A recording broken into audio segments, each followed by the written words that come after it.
Thank you, Onele, for that news update. The Cyril Ramaphosa Foundation has been supporting communities across South Africa by supporting education and small businesses. Over 1 million people have benefited from their efforts. I earlier caught up with the CEO of the foundation, Mmabatho Maboya, about how they've been helping their beneficiaries. This has been one of the most challenging periods that the foundation has operated in.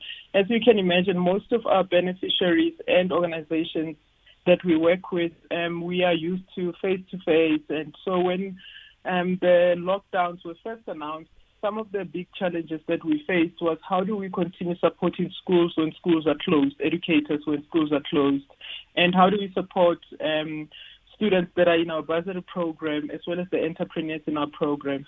But I must say that we have worked on quite a number of innovative ways of continuing to engage and supporting those that are in our program and those that work with us.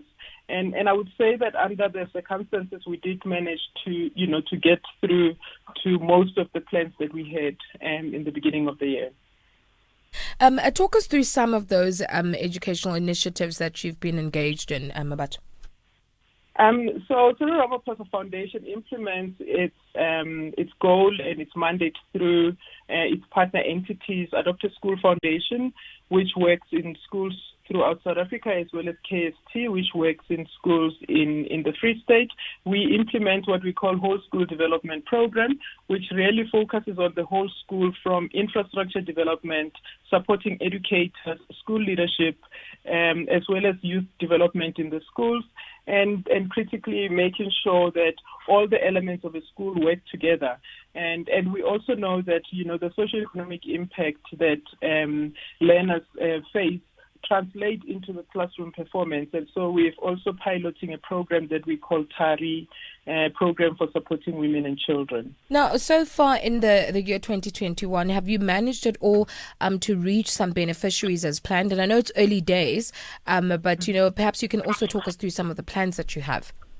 Yes, one group of beneficiaries that we are interacting with actively right now are the students that are in our bursary program. As you may know, universities did close, but some are writing exams right now. And one of the key things is making sure that we support the students to write exams successfully, as well as making sure that those that need to go through the work readiness programs are able to do so. Other beneficiaries that we work with are through Black Umbrellas, which works with entrepreneurs and supports 100% Black-owned entrepreneurs. And those are entrepreneurs that are in our program, in our incubators, and we've been supporting them through making sure that those that require support, funding support during this period to continue. But we have moved most of our program online.